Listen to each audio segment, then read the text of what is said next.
Hey Pioneers, welcome to episode number 400. Today's episode is one that I am really excited about that actually ended up talking about some elements that I wasn't expecting, but I think are really needed.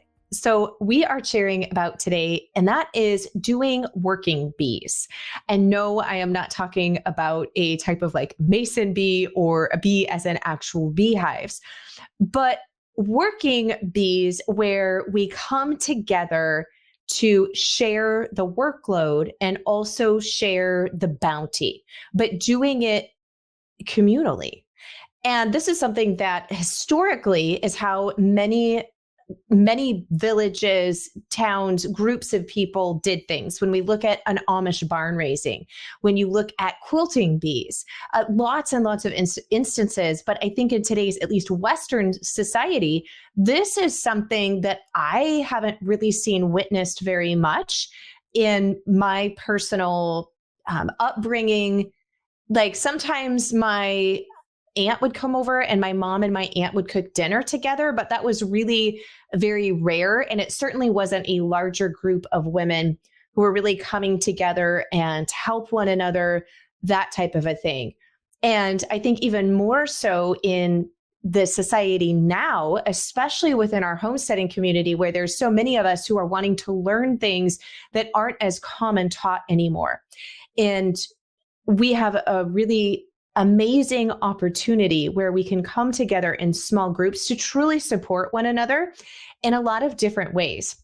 So today's episode is one where Andrea is coming on, and Andrea is the host of the Ancestral podcast, but I actually know Andrea, the Ancestral Kitchen podcast. I know Andrea personally. She lives in my area, and we came together and came to know one another actually because of clover and raw milk. So as we get into that episode, we'll be diving into that, and I will share a part of that story with you.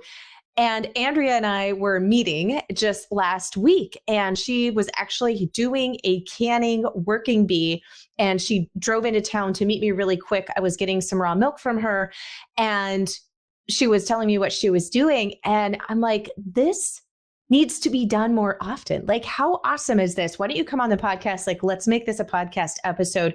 So I'm really excited for this episode, especially as we move into, at the time of this recording and release, really the glut of the harvest and preserving season for most people is beginning, or you're really entering that full-on harvest stage where the tomatoes are really starting to come on ripe and to come on strong, and the green beans, like all of the summer harvest. And then even moving into fall, of course, there's more preserving. But I feel for a lot of the our northern hemisphere, really it's August and September and part of October that are massive preserving months, or at least when I have the most of my amount of produce that's coming on. So very apropos that we're talking about this now, when there's still time to actually do this in this season. So one of the things that we talked about is doing a canning bee, and you'll hear that along with other different ways that this can be done. I'm super excited you're here at the end. You're going to want to stay for that one, where Andrea was telling about more of a one-on-one swap with just two people that she is going to be doing with a friend. And I'm like, oh, that is when I want to jump in on too. So you'll have to listen to that. But the canning bee is one of the instances that we're talking about and giving examples and walking you through today in different ways that you can do that. And that brings me to the sponsor of today's podcast show is Azure Standard. And Azure Standard just released their own canning jars. So they have both quart size as well as pint size canning jars. I just got this from them. They're a brand new product that they have. Super excited. I canned my first batch of pickles in them actually. And so I've done pickles and broth in them. And you will actually get to see that if you're watching this on YouTube via the podcast, the pickling video, which is my favorite crunchy, yes, canned crunchy pickles can be a thing, garlic dill pickle recipe. So check that out. We just released that. If you missed that YouTube video and recipe, you're going to definitely want to grab that. But you're also going to want to look at having an additional source for canning jars. I know I always like to see what multiple sources I get. I don't ever like to see where we have kind of like that monopoly. There's only one source of something, because if something happens to that source, well, you know where that can lead, right? So I was very excited to see that Azure is also carrying their own brand of canning jars now, and very happy with them. I've got to use them twice now, and they worked beautifully. So if you are a brand new customer to Azure, I have a coupon code for you that will get you 10% off your first order of $50 or more for brand new customers. And that coupon code is Melissa10. And they come in cases with both bands and lids, or if you just want the jars, if you've already got a whole bunch of lids and a whole bunch of bands and you don't need that. So they've got a couple different options there for you, as well as quart and pint-sized jars. So check that out at azurestandard.com. And now on to today's episode. Andrea, welcome to the Pioneering Today podcast. Thank you, Melissa. It's very weird to be here. I've been really looking forward to this because it's not very often. In fact, I don't know, thinking back, actually, if I have ever had anybody on the podcast aside from Seth which was one of my very first episodes when it was the radio show on beekeeping, actually, way back when. Oh, yeah. And this is episode 400. So we're talking like probably 300 and some episodes back. Yeah. That is local to me. So this feels really fun. Nice. You and I we met in real life. It feels so funny to say, but we met in real life and hang out in real life. But here I get to have you in my digital life. So this is really fun. Yeah. It is really fun. It is. And it's really funny because some of Andrea and mine's best conversations happen in parking lots, because a lot of them actually, it's really funny. It almost like if we see each other and we're not at the tailgates, like swapping stuff out of coolers, it's like, what is wrong with our lives? What? So Andrea and I first met all because of a milk cow back when I had Clover, and her cow was dry and Clover was in milk. So we just did a swap, because by the time her cow had her calf and came back into milk, I was drying Clover up, or would be drying her up at that point because she was pregnant. So we're like, well, let's just swap milk, because this works perfectly with the way our cow's gestation and lactation periods are. And so that's how we first met. And then we just kind of continued that, like, but we always meet in parking lots instead of like, because we both live far away. And so we're like, coordinate our time. Yeah. We do have to go into town.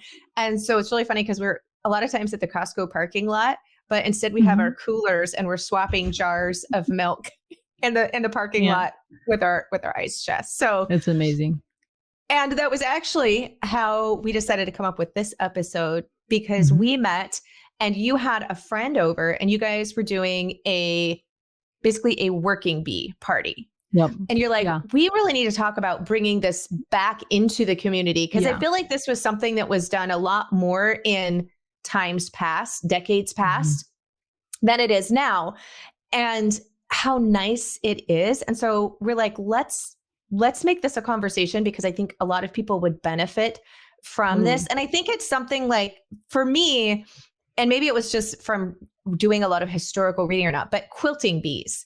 Like, I feel like I'm very familiar with quilting bees, even though I've never been to one. And when I was a little girl, my grandma had the quilting frame that would hang from her living room ceiling, and she would have friends over. And so when I was little, I would see it in action, but I was so young that I wasn't a participant in it. Yeah. So I love, though, that we take that beyond quilting bees, but I'm all about bringing quilting bees back too. So if anybody is up on that game, So for context, working bees, because I know a lot of people are going to be like, especially in Homestead listeners, there's like a queen bee, a working bee, there's a drone. Like, what are you talking about?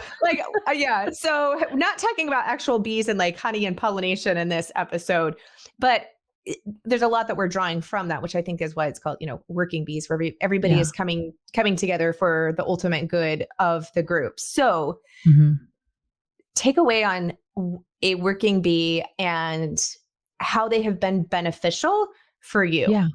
Okay. Working bees. This is, we've done canning bees. I'm pretty sure I could say I've been to some birthing bees, all sorts of bees for whatever you want to accomplish a project for. And I would say that it started You know, that's funny you said that about your grandma, because there's this kind of famous quote from, I don't remember her name, Dorothy something, where she recalled being under the quilt frame when she was young, like you were in the story you just told. And she says how she would see the needles coming down and the hands pushing up and all the women working around the frame. And I thought that was a cool image. And when I was reading about quilting bees, actually, somebody was saying that sometimes they could be a little hierarchical because there's better quilters, and maybe you really only wanted the good quilters working on your quilt. So it can get a little clicky. So it's funny. I know. I was like, yeah, I never thought about that.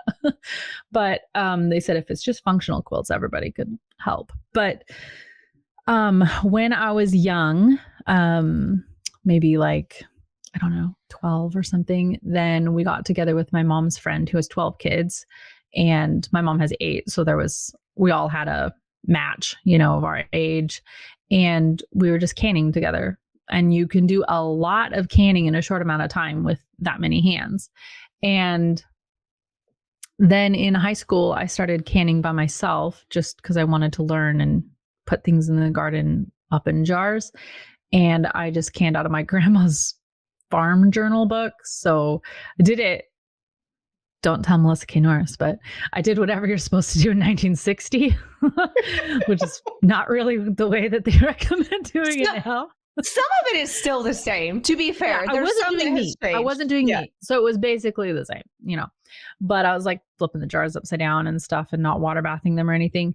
But then when I got married, I was canning by myself in the house apartment, and my sister said, hey, my friend loves canning. You guys should come over and can together. So we did.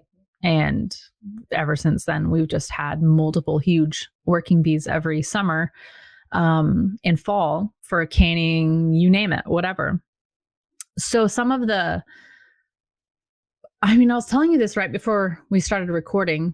Look, we had a whole episode before we started recording, but I was thinking about all the people who are closest in my life and a lot of people that I've known for a really long time. And I was thinking, oh my gosh, almost all of them I met through one of these working bees. It's just weird how many of them came from that. And it's also a great way to connect with people, because when we moved from Washington State, where I grew up, so I was very well rooted, and then we moved to a bunch of different little places, where even if we were living in a Navy fort for 2 months, I found people and we got together and baked stuff or whatever. But then when we moved to Virginia, I texted our milk drop group. So if you're in a milk drop or Azure drop or something, a lot of those people think similarly to you. So you can reach out to those groups, just reply all or whatever. And I said, does anybody want to get together and can with me? And one woman messaged back and she said, well, I don't know about canning, but I'll have you over for lunch. And she's one of my bosom friends to this day, and she connected me to we literally talk every single day, and that was 12 years ago. And so I don't know, really cool connections can be made through it. But a working bee is just where you get together with a couple women, I'll say, because I know this world of women, and all of you probably make some food, and all of you probably have kids to some degree, and you peel 1,000 pounds of peaches or whatever and can it all. And then everybody takes home their split.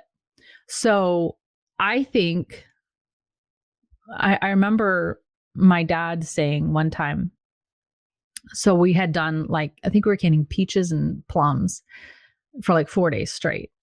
And for anyone who has done that, that's the equivalent of 10 ultra marathons. And my dad was saying, oh, what is the draw? Why are you doing this? And I don't remember saying this, but he told me later that I said this, and he's like, I never forgot that. But I said, well, I'm getting together with 10 women who are all at different stages. I'm a newlywed with no kids. Some of these women had kids who were married and had kids. Some of them had kids who were 6 or 7. Some had kids in college. And we're all sitting around the table, rotating through your station sometimes, but talking about marriage and kids and your faith and how you do the dishes and how you keep up with homeschool or whatever. And I felt like it was 4 days of just being led and taught by wise women.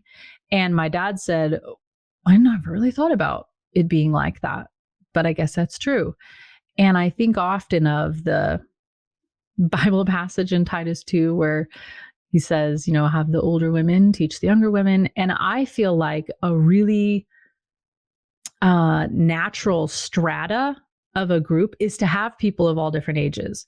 What I feel like I see happen a lot is there's like two categories of people getting together, or women getting together, that I see that is difficult. One is all the moms are the exact same age and in the exact same life stage.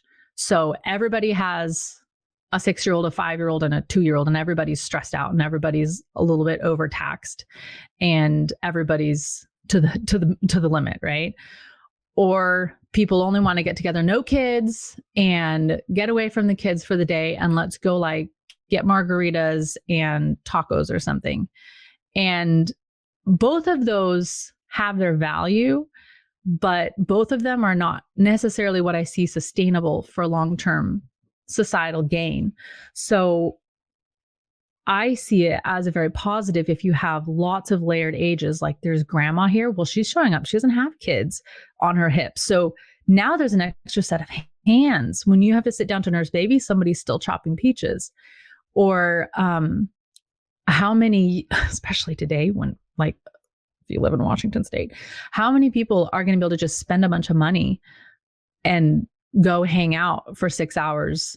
Maybe their husband works full time and they're like, well, I don't see him that much. I don't want to be gone in that one chunk of time or whatever. And a lot of my friends homeschool. So we have our kids with us all day. So it's not like we can go for lunch or something. But if I'm getting together with you, Melissa, and we're putting 12 pans of lasagna in the freezer, there's a lot of talking that can happen in the span of time it takes to put 12 lasagnas in the freezer. And we're both going to walk away with 6 meals for our family. And we're not going to feel like we, wasted a day. And you'll tell me something deep and moving, and I'll tell you, and we'll probably end up crying and it's going to happen, But I feel like it's such a natural order of things.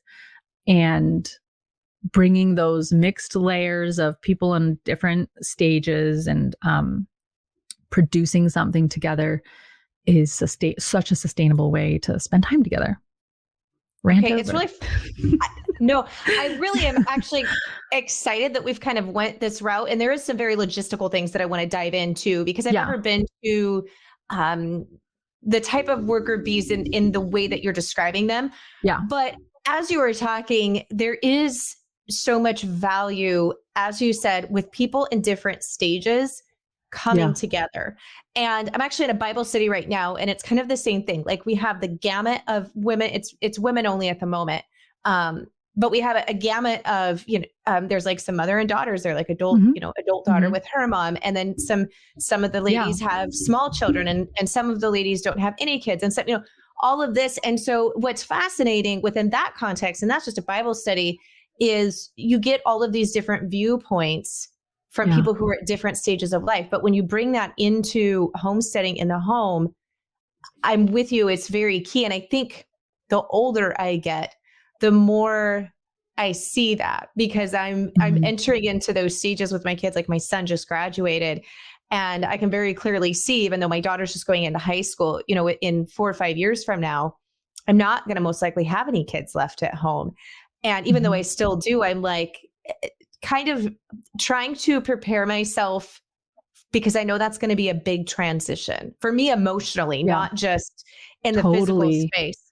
And so I'm really been wanting to talk to a lot of people who have went through that, not only so that I can prepare my heart as much as you can, but also making sure oh gosh, have I actually prepared my kids well enough to step out on their own, and that transition for them will be easy?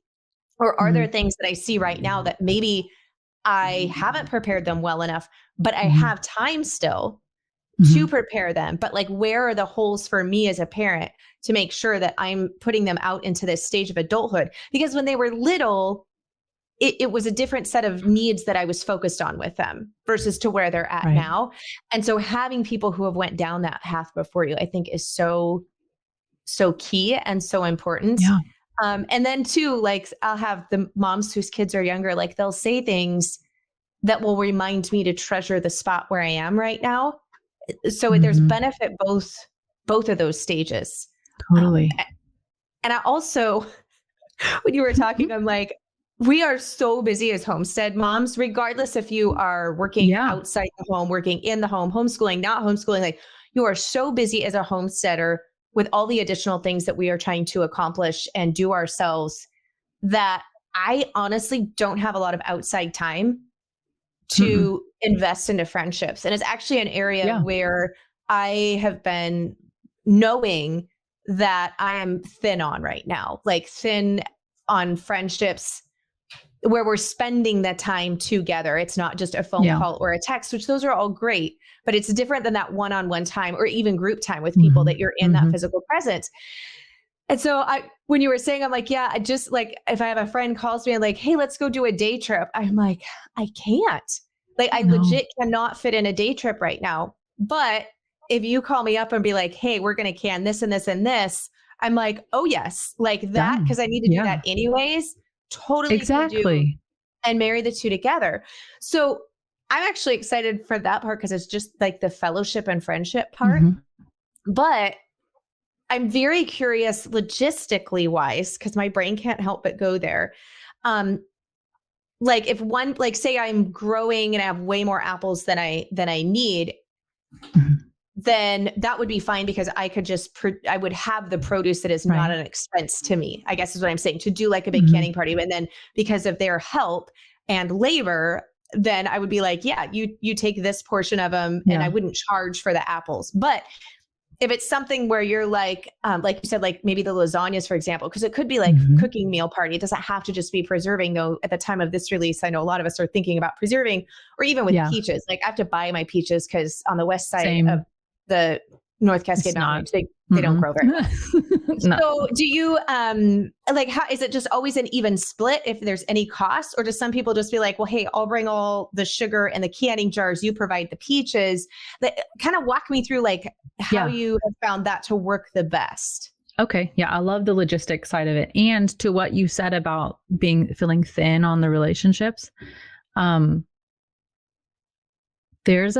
I think one of the reasons why some of my closest friends have come from these is because there's a depth of friendship you get to that you only hit at the 8th hour, of slaving away, shall we just say, side by side with a friend.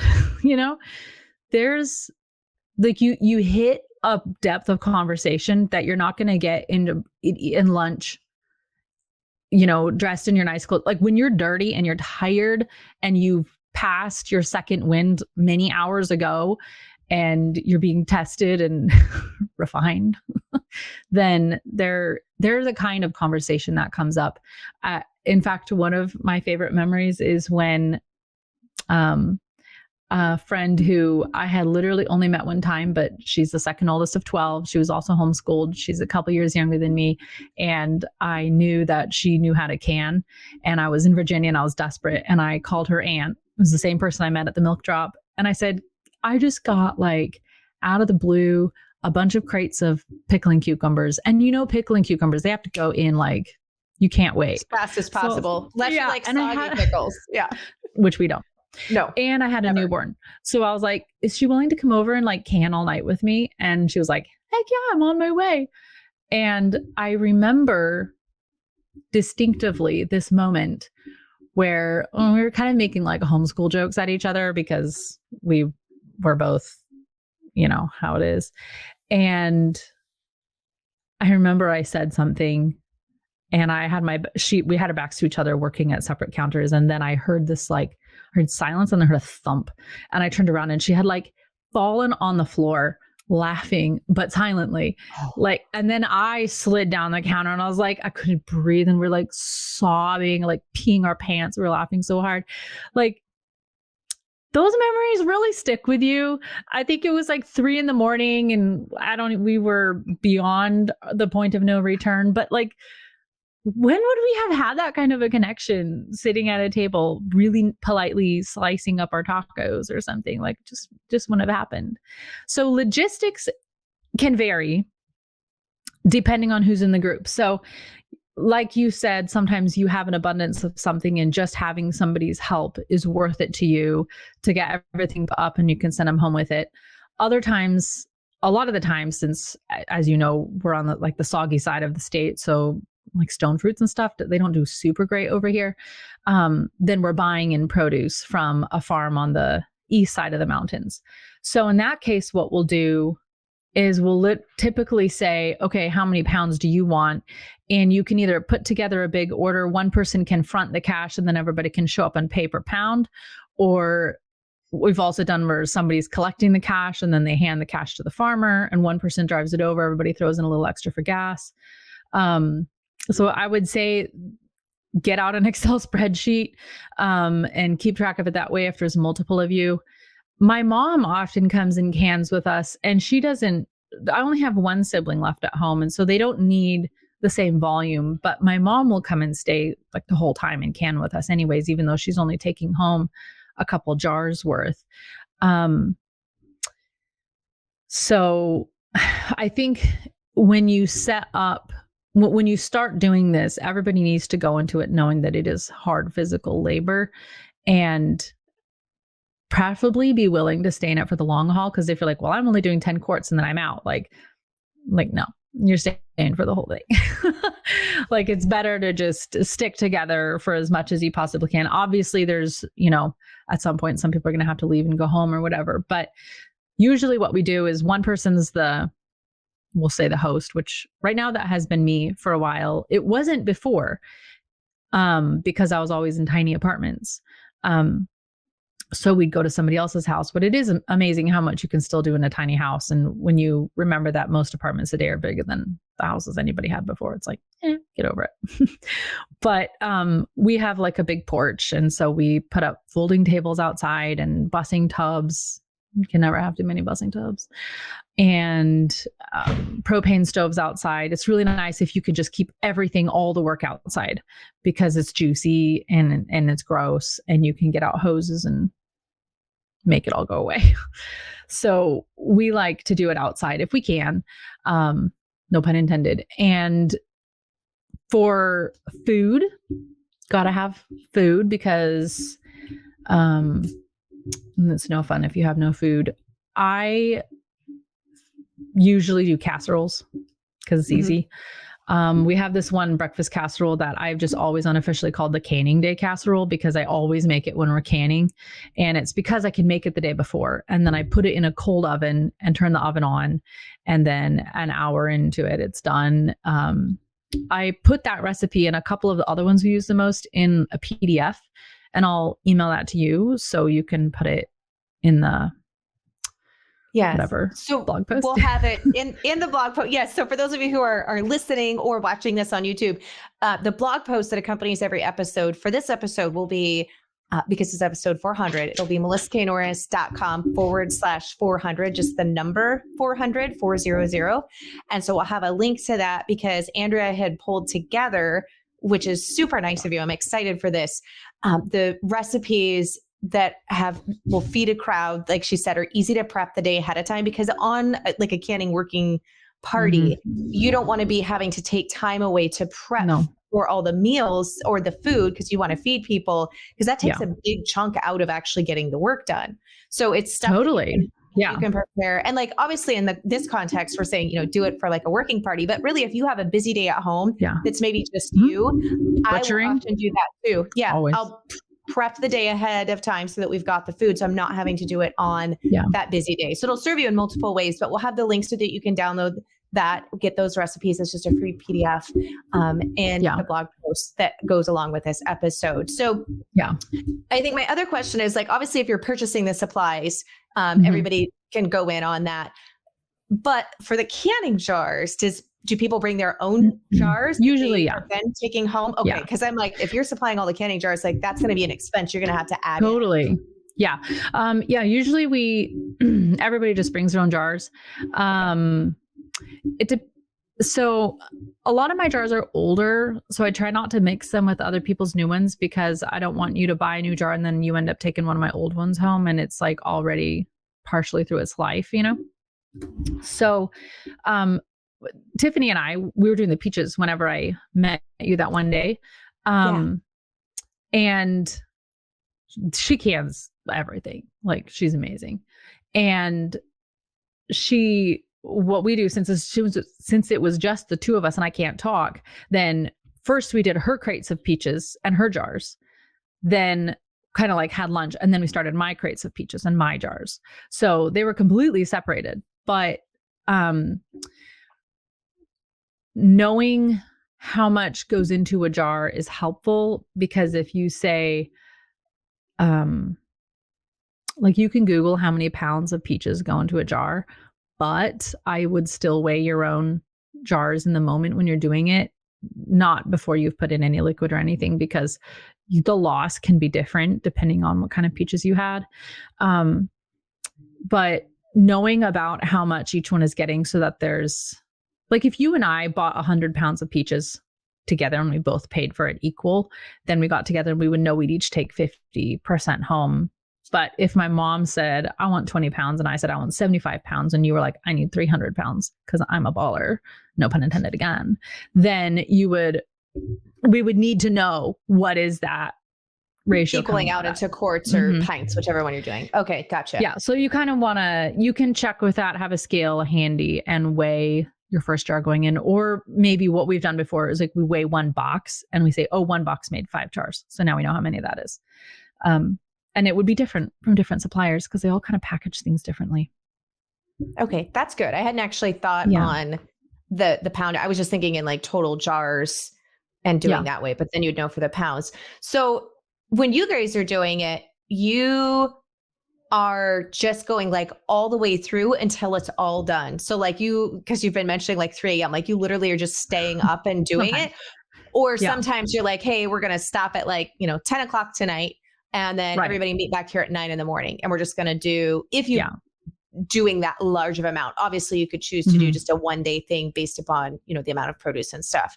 So you kind of done it both ways. If everybody just wants to stay and just like totally knock it out in like this huge all-nighter type marathon or over days. It kind of depends. When we were doing it, the times I've mostly done it all night was like that time was just me and Hannah. We didn't have anywhere to go afterwards. She was staying the night at my house. So it wasn't like she had to go home and make dinner for her kids or something. She didn't have kids yet. So I would say it would depend. There's a really good calculator for figuring out how long it's going to take you to do a project in the kitchen. And I have done it many times and it is accurate as all get out.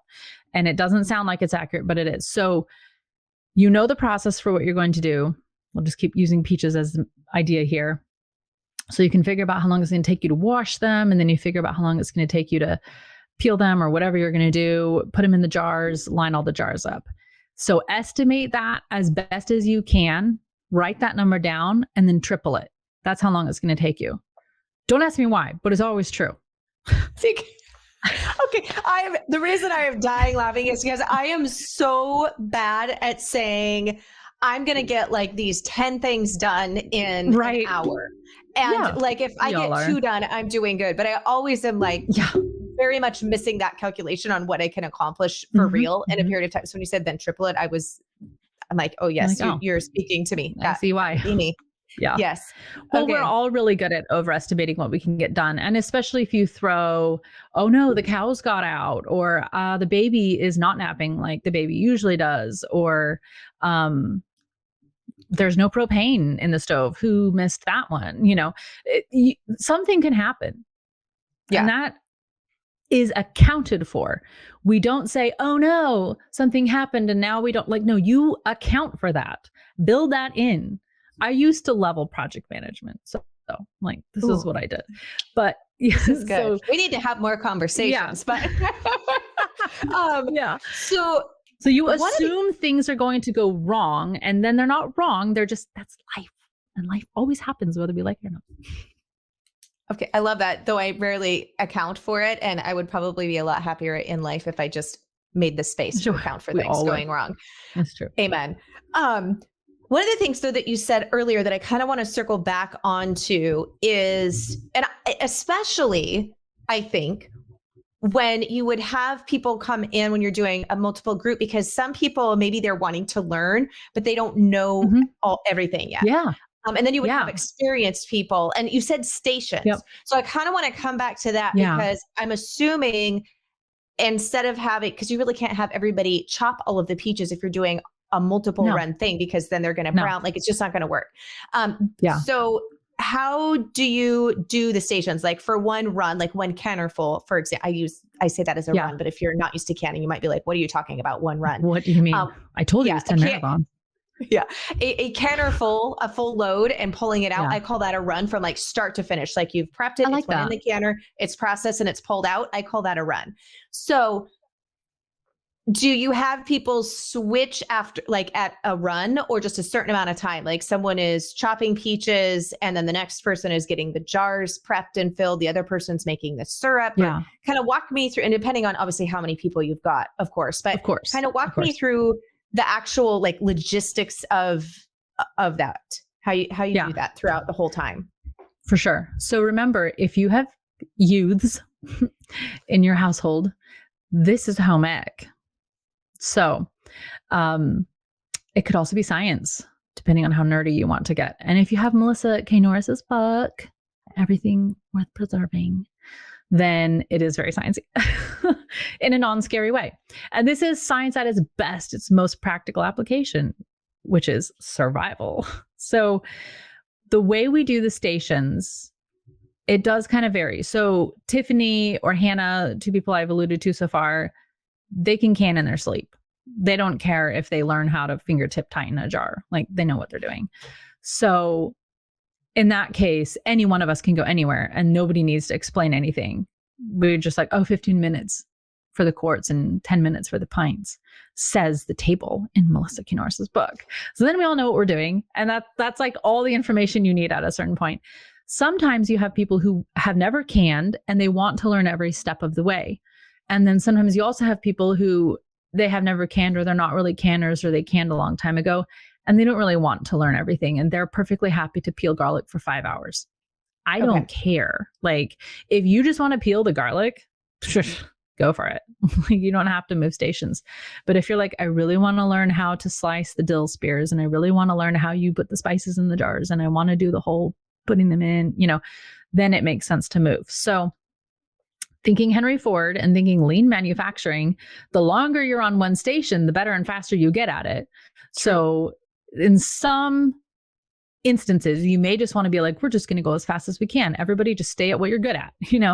Other times, you want to move inside to the chopping table and somebody else wants to move outside to the canning table and switch around. So when I set up for a canning day, even if it's just for myself, I think through my process flow and then, try to eliminate any waste. So shortest distance, least material, everything that you need right in your space, and a space for everything to go, and front load everything you can. So fill the propane tank ahead, have an extra propane tank on hand. I can't imagine why I'm telling you this, but it's possible. I've lived through it.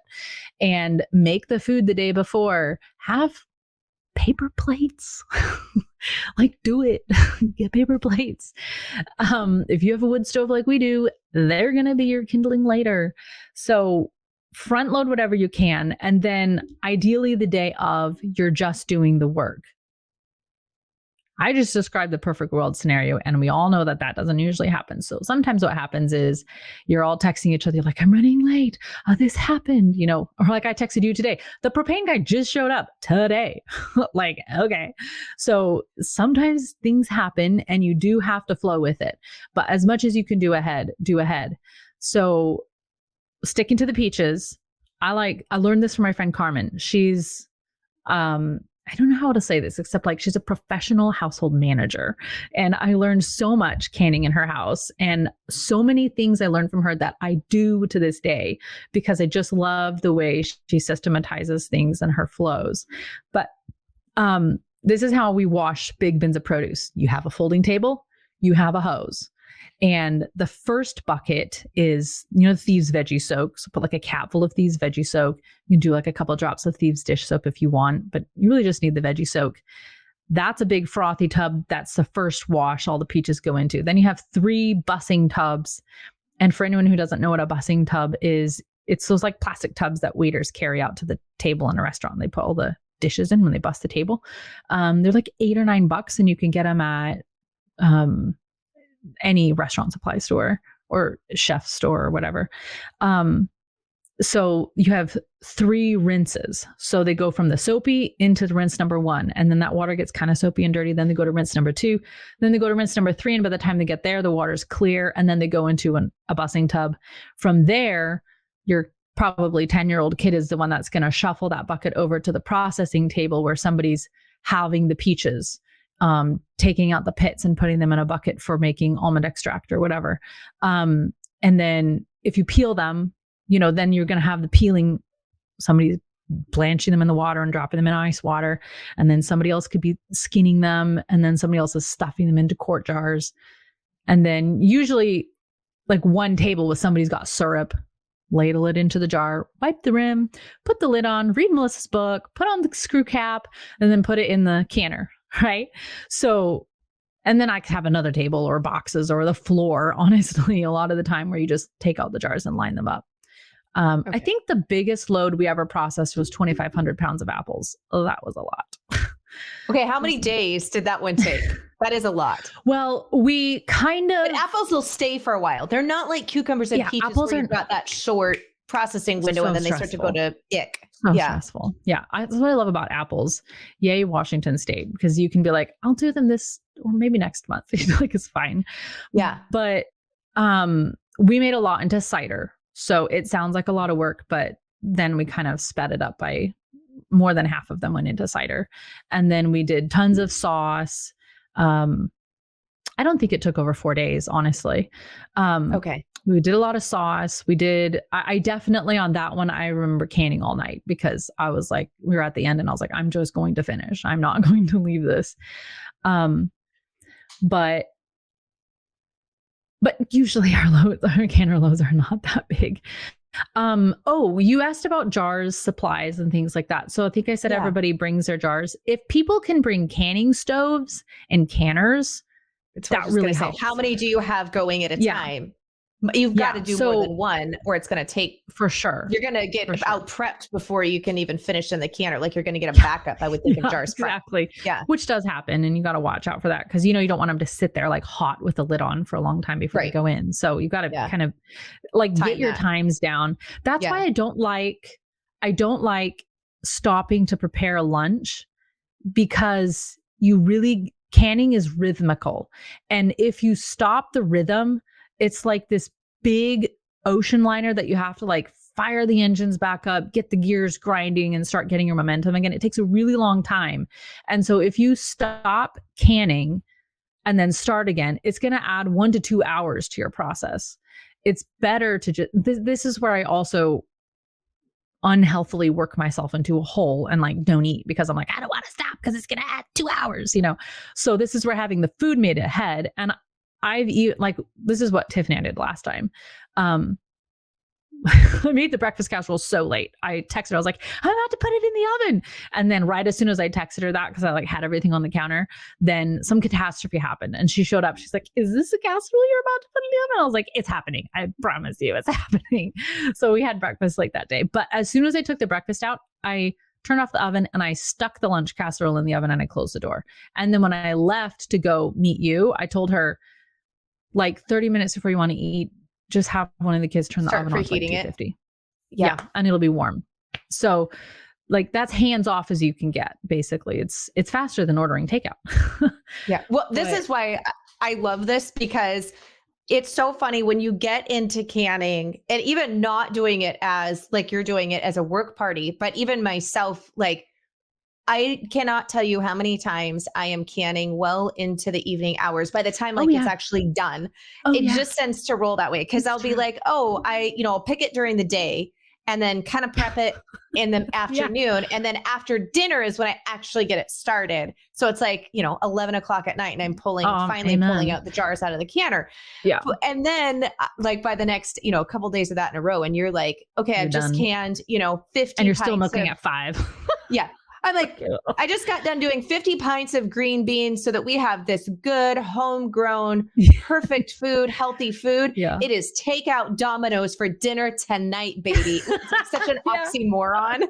But you've taken that element out by simply planning ahead. I mean, and it could even be like putting something in the Instant Pot or the slow cooker, but it's putting that into your plan of action so that it's not it's not like pushed by the wayside. Like it's already done in the prep part, which I really like, because if I don't plan and prep ahead, then yes, it's usually Papa Murphy's, because I can buy those and freeze them ahead of time and pull them out. Now I never thought about this. But then you're also talking about a very expensive day when you start adding it up. It becomes very costly. And sometimes that's worth it. Sometimes that is worth it. You're like, this is going to be fun. My husband's in town anyways. I'm going to have him bring home pizza. The kids are going to be so excited. It's going to I'm not going to say don't do that.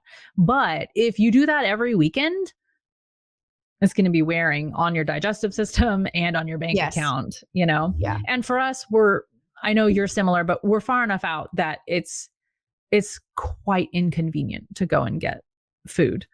It's like I'm 45 minutes one way to the Papa Murphy's. Exactly. So if I'm already in town and plan it, and like I said, that's how I know you can freeze them, because I'm like, I know I'm going to want a pizza later and I'm not going to make it. And they freeze and they bake up quite nicely, which I don't do often, but I will. Yeah, but now everybody knows. It's a Hail Mary. Like you can have that in your back pocket, and I'm not going to judge nobody for doing anything like that. Somebody asked me once, how do you not just get takeout on those busy days? And I was like, well, for one, we're too far away. So that's a great plan. Move so far away that like you can't. The other is, I hate to say it, but it's just the foresight portion of the day. So I've never tried freezing the breakfast casserole, but the other recipes that I put in the booklet, you could make them and freeze them if you wanted to. And that would be a good. And in fact, that is actually one of the things Tiffany and I did. So you said like the cost of lasagnas, for instance. So Tiffany has a farm, very abundant, productive farm. I have a farm. And whenever we got together to make some casseroles, we just were like, what do you have a lot of? What do I have a lot of? What can we make out of that? So I think we made one of Kate's casseroles, the venison for dinner, Kate. Oh, gotcha. Yes. We made the one with like the shredded potatoes. Yeah. Okay. And I think we did, what did we do? I think we did do a lasagna. Because I had a case of noodles from Azure. She had some noodles. She had a bunch of meat. I had a bunch of cheese. You know what I mean? Like we're like, oh, this looks like that's what we're making. So you just kind of each brought like, what you had, and then supplemented what maybe one or the other didn't, and just split that cost then. Yeah. And so if you're doing that with somebody that you feel that if two people are both trying to bless the other person more, both of you are going to walk away like 10 times more abundant. If everybody's trying to see like, did they get their teaspoon and was the 10th of a penny covered? It's not fun anymore. But when everybody's like, let's just like super abundantly bless each other, when everybody has that mentality, it works out. When half the people do, then resentment starts to build up. Yeah. Which I can see like after you've done it a time or two, you're going to know who is working in the group and who is not. Yeah, for sure. And this is another thing that is not addressed much, where I see a lot of really inspirational Instagram posts of like people dancing in the woods, and they're like, I'm just going to start a community with my best friends and we're going to live off the grid. It's like, okay, but have you ever had to get along with someone when you don't feel like getting along with them? Or do you have a lot of ex-boyfriends? Like, is there a an element of spending time with people where sometimes it's somebody that you don't get along with, or we have this idea like, I just want my village around me. Okay, that includes the lady that really bugs you. She's part of your village. And that includes the person that sanctifies you the most, which is probably yourself. But it includes people that you like. Our culture today just says, oh, they don't make me happy. Bye. Out of my life, block, delete. But there's also, what about learning how to resolve conflict, or shut your mouth and just don't say the very sarcastic, snarky thing that so wittily popped into your mind that nobody really needs to hear. There's that too. Like, you don't gotta say everything you think. Imagine how happy people would be. But learning how to have conversations with people, and maybe a young person doesn't know about pulling their weight and you can help them. And this isn't talking down to somebody. This is a older woman teaching the younger woman how to honor God and serve her family and not be a deadweight, So there's that. A lot of people want to do the community living and have the village serve them, but then they don't realize that that means they have to turn up for the village when it's very inconvenient. One of the most amazing times in my life was when, it's not amazing because he was deployed, but my husband was deployed, and he and one of his squadron mates basically connected me and the other guy's wife so that we could kind of buddy up. We each had one child, and then my neighbor across the street had one child, and we basically were like three wives for like a couple months, and we were just always in and out of each other's houses. And if anybody needed to do anything, somebody was there and would watch all three kids. And one of them was going to classes. I was working on a farm and I was teaching classes on the farm. And then the other one, she had a job cleaning houses. So we never really planned it, but we're just like, hey, could you watch the kids tomorrow at 1? And I was like, yeah, of course, I'll be here. And then one of us always made dinner. And then we didn't really plan that either, but somebody always turned up dinner for everyone. And I remember thinking, this is so amazing, because all three of us would have been in our separate houses making dinner. And it wouldn't really have taken any more time than one of us making dinner for the three of us. Now, we weren't 3 families of 10. We were very small families. So it was feasible. But I remember thinking, like, all around America, women are standing in their houses alone saying, I'm so anxious, I'm so depressed, I'm so alone, I'm so isolated. They're making dinner alone. And then they're like, I'm so tired, and now I have to wash the dishes, and then I have to do it all again the next day. And everybody's doing that. If we could just overlap some of the work. But then the thing that I think the catch is like, I also did that when I didn't feel like it and when it wasn't convenient. And you have to be, and sometimes somebody shows up on your porch and you're like, oh, I was literally like, I just want a nap, or I'm so tired, or my house is a disaster, or like I wasn't ready for this. But you have to be ready for it and accept it. And they're both one of them was Luya tribe from Kenya, and the other one is Maasai from Tanzania and Kenyan border. And they're both like, oh, you always got to have a pot of tea on the stove, like chai, as they call it. Like, you always got to have chai on the stove. My mom would chap on me if I didn't have the chai on the stove. Like they would always say, like, you got to have it ready for guests, because you don't know when somebody's going to show up, and you want to show hospitality. And this whole village romanticized ideal, if you read the diaries of those pioneer women, there's a lot of bickering. Like, everybody didn't get along. Yeah. But they lived in the same town. So they had to work together. And they had, Rachel Lind, hello, they had to cope. And you have to be able to not just float with like everything's happy and we're all getting along. Sometimes you need to learn how to get along when you don't feel like it. And that is probably the best lesson that comes out of work parties. And it's really funny because it very much actually mirrors homesteading, because there are so many times when I do not feel like planting the garden. I don't feel like feeding the chickens. I don't feel like milking the cow. I don't want to feed the cows. I'm tired.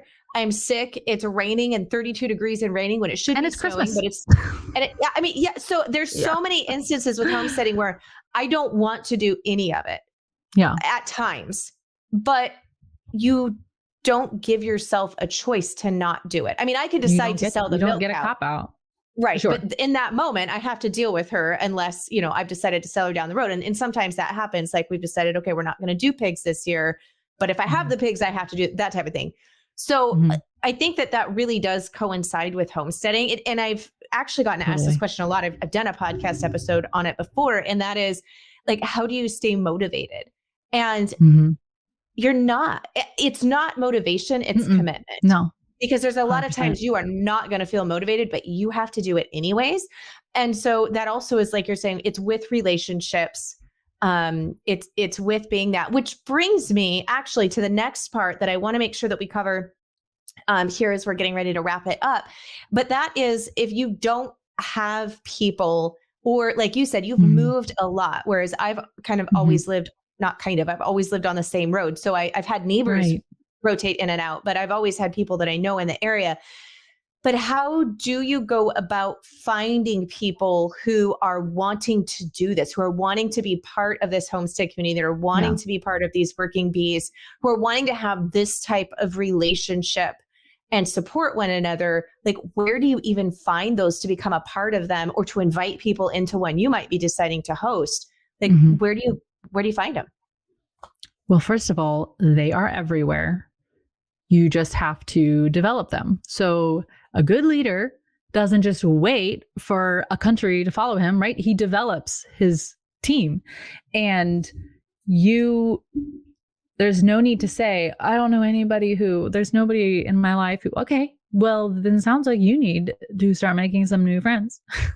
And you need to get out of your bubble, and you need to start asking for things. So I think only one time have I been on the receiving end of the invitation. I'm usually the one extending the invitation.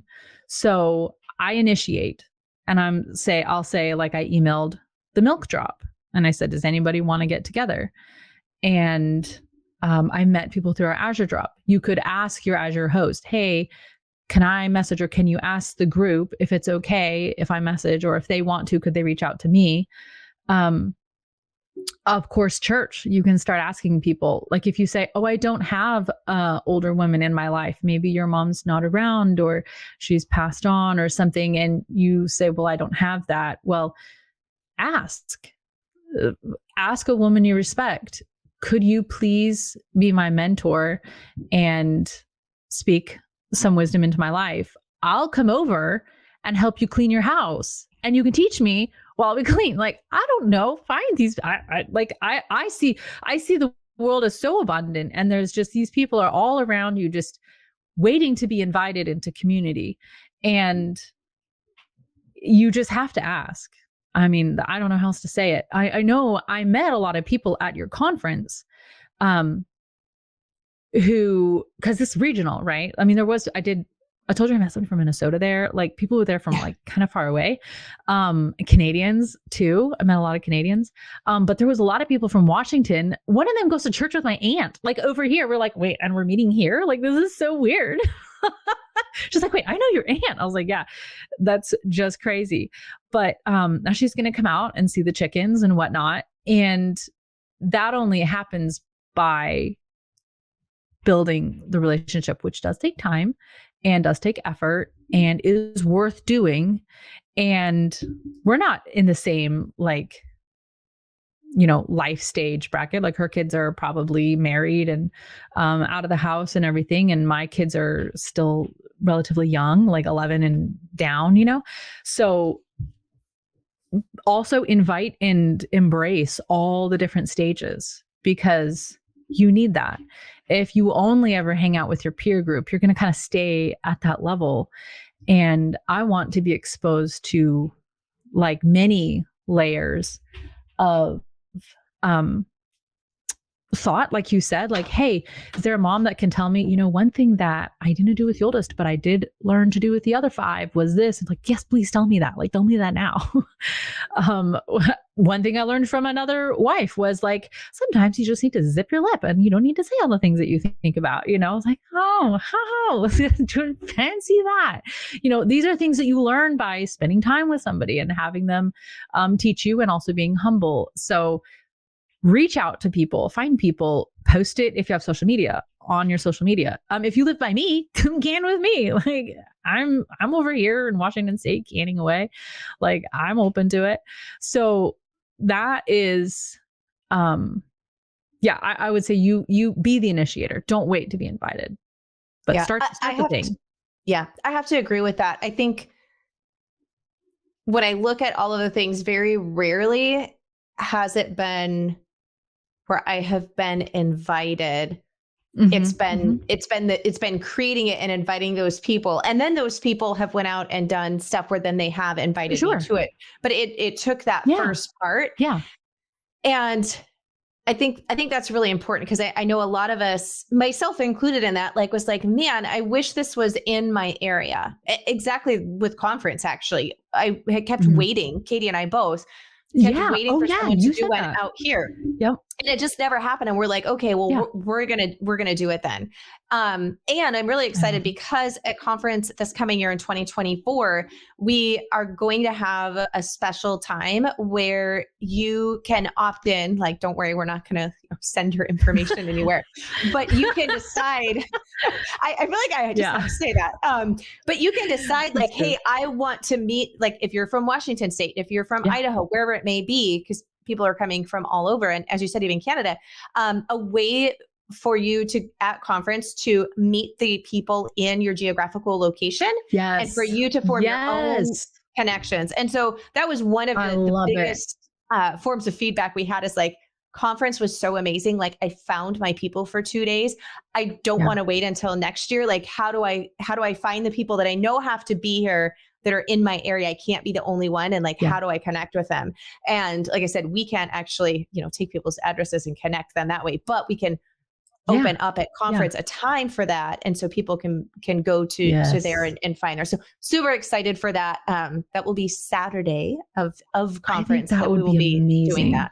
So So it did feel like that when I was there. I like texted Gary and I said, Gary, this is so crazy, but I'm not the odd one out. This is so weird.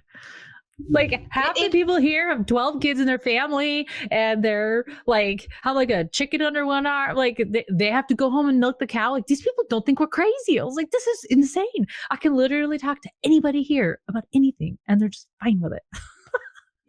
It's so fun. Like until you've experienced this, I don't know how to put it into words, to be honest. And I'm not just saying this because it's my conference, but legit, like I feel so filled when I'm at those events. Yes. Like I come home and I'm like, 100%. My cup runneth over, and we need that filling. And I don't even, a lot of the times I don't realize how low that portion of me is until I'm at the event. And then I realize like, oh, I needed this even more than I thought I did. But until you experience it for the first time, I don't know a way to articulate it correctly. It feels kind of like coming home. I would, I literally I think I described that to Gary. Like it just felt like that, like I was at home with everybody. And it was also weird because there's I saw Robin, and I've never met her in person before. So I'm actually talking to her for our podcast. She is making from scratch. Yes. And Robin will be back at 2024. Robin's coming back. About that. So I saw people. I was like, wait a minute, I know you. Like I wouldn't know a movie star if they walked by me on the street. Like I literally wouldn't. But Josh and Carolyn go by and I'm like, did I see Carolyn's ponytail? Because I recognize that ponytail. I know that blonde hair. These are the people. Yeah. These are the people that have something that I want to hear what they say. So it was really wonderful. So I'm stoked that you're going to have a connection sort of aspect to that, because there's so many, everybody's like, oh, make a Facebook group. Okay. There's so many Facebook groups and things like that. And there's a couple of problems with that. One is we're a herd animal, and cows don't get fulfilled by seeing pictures of cows. Like cows have to be with cows and like lick the other cow and stand in the field and chew cud with the cow. You know what I mean? They have to be there. And I'm not saying we're gonna like lick each other's hair, but we need to see people in person. There's something about that. And the other aspect is that Facebook groups can be too reducible. So it's a group of people who are only interested in water bathing, freestone, organic Alberta peeled peaches. Like, it's a little bit too specific. And if you have all the homesteaders who live close in Washington get together, you're going to naturally have different layers of people and different personalities and different interests. Maybe the only common thing is that they all want to butcher chickens together. That might be the only thing. One of them lives in a high rise and is a lawyer, and one of them has 12 kids and lives on a farm off grid. Like, I don't know, but it is cool because then you get people together with those weird different personality quirks and you get to learn how to get along with people, which is a good thing. We need that. Like if you look at the people online, they literally can't have a conversation about anything. And if they disagree about something, that is just literally the end of it. Like there's no disagreeing, instead of being like, oh, how fun. We have different thoughts. Wow. Never imagined that happening. And can still be amicable and still coincide. Yeah. It's how dare you? That is one of the downsides, I feel like, of the digital online aspect to our current society. It is very much that has grown, I feel like, because like you said, I can ban you, I can delete you, I can block you. We just get more and more inbred, our ideas and our ways of thinking become. It's the echo chamber. If you only surround yourself with those who think, and there is iron sharpens iron. I'm not saying, of course, there's a balance there. Yeah. Yeah. So there should be. Well, this has been super fun. I am actually very excited to look at doing some working bee stuff. Yes. Let's do it. Yeah. Well, we can do them together too for, I don't know what, something. You can do them in the winter too. If you're like, I don't know, I'm just going to can a couple of jars of things at night, not do any big runs. Get together in October and can beans. It's in Melissa's book. But get together and can something that is off season. Yeah. Like I always say, like, love, I do off season, but it's really funny. I love the idea of doing the meals because no matter what time of year, we all need to eat dinner. Yeah. And that is one thing I have to. I actually enjoy cooking when I have the space for it. But when I'm pressed and it's like every day, like we have to eat every day, man, what an inconvenience. So weird. So I love that idea of doing like a casserole or some of the main dish portion and just batching that all out. Yeah. And then you've got like pick all 2 of casseroles that both your families like. This also helps if you both are similar in your policies on food. Like if one of you says, oh yeah, I'll just get like powdered potatoes at Walmart. That's fine if that's what you want. But my family wouldn't eat it. So I would have to this is the kind of food we're doing, So pick 2 casseroles, get metal pans, either get pans at the restaurant supply store or collect the 9x13s at the thrift store. And there you go. Whichever one works for you, because you can reuse those ones. But also a good idea is to get together and do that for a mom who's going to have a baby.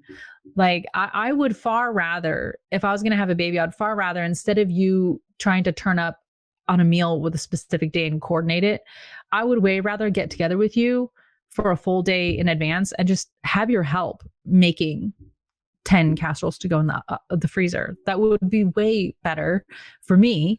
And then you're not having to drive out on some random snowy day when I happen to have the baby. And I'm not having to like put clothes on and go to the door. You know what I mean? Like, let's just get together and do that. Another thing a friend and I are going to start doing is I've always wanted to do a cleaning bee where I go to your house for 3 hours and we clean together. And then 2 weeks later, you come to my house and we clean for 3 hours. Like, we don't have to make stuff. Like, we could just scrub the toilets. We all need that. I find that super intriguing because the two things in life I'm always doing over and over again is cleaning and cooking. Yes. And they don't have to be isolating. We're all going to scrub the toilets. I mean, hopefully we're all going to scrub the toilets. So what if we just got together and did it together? And that would be way more fun. Also, if it gives you a time bound block, right? You know, where you got to get it done. And then you're spending no more time really. And then you get some friend time together, and you get to understand that other people's houses get dirty too, even though for some reason we all think nobody else's house gets dirty. There's mine. What I like too about this thought is I know where my strengths are and where they're not. And so finding someone who knows how to organize like no other. And I can be ruthless in like helping people get rid of stuff. Like, do you really like helping them make those decisions to get rid of? But I lack creating a system in order to keep it clean and organized. That's where I know I fall short. So to find someone that has the strength where you're weak and vice versa. Like I just got all kinds of excited. And trade. Maybe they don't actually, they're so good at it. Maybe they don't need your help cleaning, but you're like, why don't you come help me organize for 4 hours? And then I'm going to come to your house and help you can shred a chicken for 4 hours. Boom. Everybody's happy. It doesn't have to be the same thing, but my friend and I are both like, we need to clean. Like, amen. Yes. Okay. Well, we could probably just go on for a long time. We've actually went over an hour, but there was so many. That's what the Costco parking lot's for. So it is. Yes. So if you see the tailgate with a cooler party at a Costco parking lot, y'all, we're starting a new trend. We're going to do the farm. We're going to bring the farm trade. It happens in the parking lot, and what you can't farm trade, then you go in and buy or not. Sometimes we just meet in the parking lot, get gas, and then leave, you know, goodbye. Costco. Yeah. I know. They provide such amazing stuff. They do. Well, this has been awesome, Andrea. I know I will see you again in person shortly, but for those who are listening and maybe this is their first introduction to you, you also have a podcast. So share where people can follow along with what you guys are doing. Best spot for listeners to connect. Okay. So you have been on my podcast, actually. So if you guys want to hear more of your favorite host, Melissa K. Norris, she has a great episode on my podcast. It's a couple back. I don't remember what number it is, but our podcast is Ancestral Kitchen. And Allison is my co-host. She lives in Italy and she's British. So that was always interesting when I'm like, wait, do people do this over there? And she's like, no. It's so fun having those different perspectives. Yeah. So we talk about preparing foods, preferably directly from a farm. And so we talk about getting the whole chicken, and how to work with those sorts of foods, how to ferment and actually incorporate it into your lifestyle. So it's very practical, ancestral food in your modern kitchen with sometimes modern conveniences, sometimes not. And it's a ton of fun. And Allison I think she's a genius, honestly. So she goes deep on the historical side of things and the scientific side of things, and just blows me away every time with what she turns up in old documents and stuff like that. So it's tons of fun doing that podcast. And it was tons of fun having you on there, because I love your podcast. So having you on it was like so crazy. It was fun. I am a podcast junkie. I have to say, of all the digital online world, my favorite thing that has come from them has been podcasts. Like, because really I might not have someone over to help me clean, but I rarely do I ever clean without some type of podcast going. So it's true. Yes. Yeah. It is true. And the Ancestral Kitchen podcast, definitely go and check that out. We'll have it in the blog posts and the show notes links so that you guys can go and check that out. Some really fun things and episodes.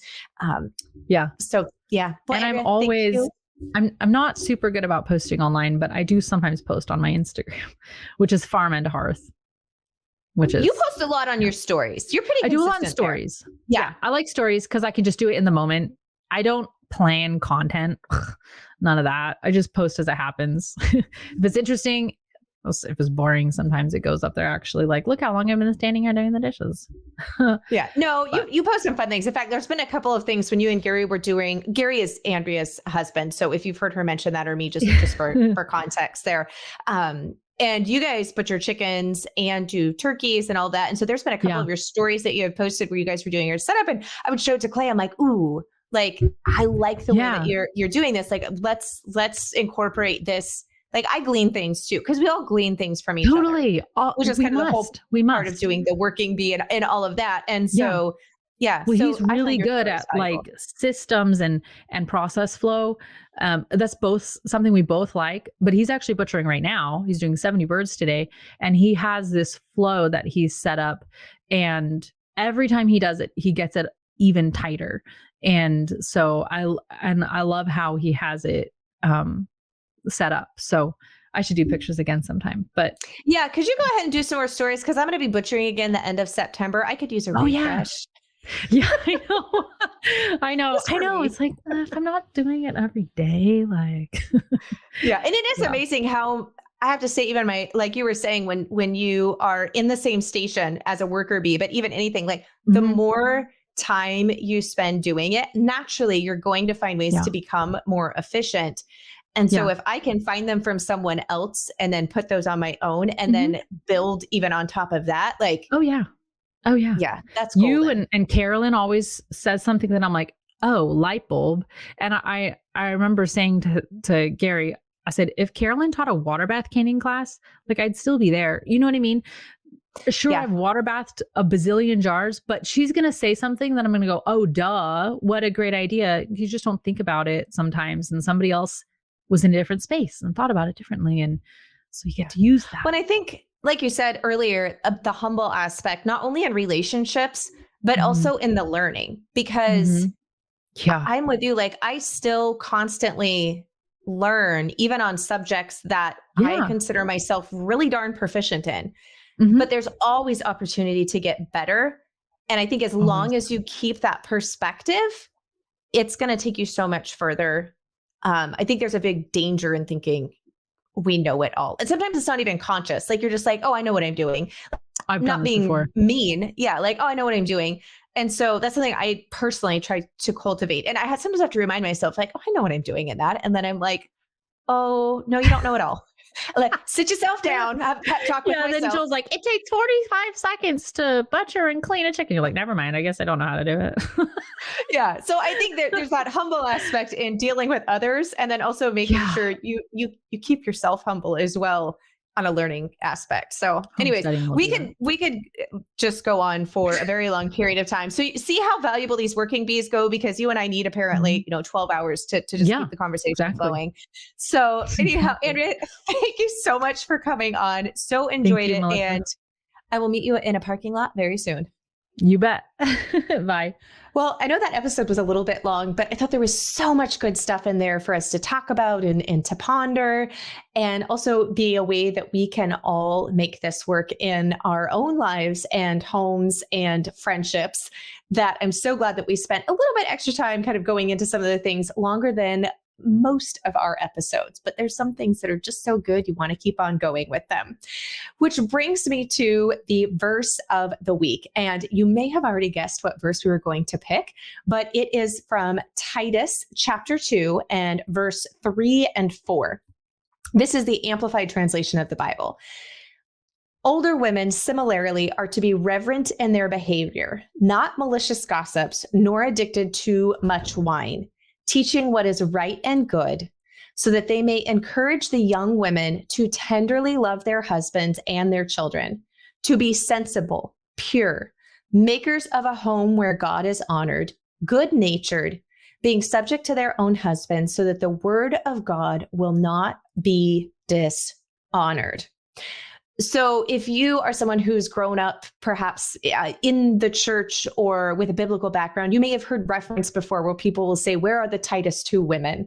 And I know even young moms have said, I feel like there is a lack of Titus 2 women in my life and in the church. Now, you might not have experienced that. You may be someone who's been, very fortunate to have Titus 2 women to mentor you and to teach you and to come alongside you. But I know many of us might not have that experience or may not feel that way. I feel very fortunate. My mom is someone in my life who has been a Titus 2 mentor to me in many different ways. But I think this is something that we may be seeing in Western society, a loss of, or maybe not as many options or as many women who are in this role as there used to be in decades past. And so I think this is something that is very much needed because, one, God wouldn't address it in the Bible to us if this wasn't something that was needed and that would be beneficial not only to the older women, but also to the young women. And I think it goes vice versa. So for older women who are mentoring young women, it is also beneficial to them.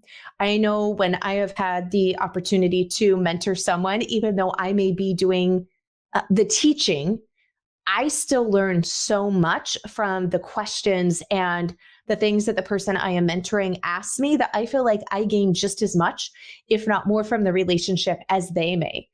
And so I think, as I said, this goes both ways. So wherever you may be, and I know old can be kind of perspective, right? What you consider old by what the age that you're at.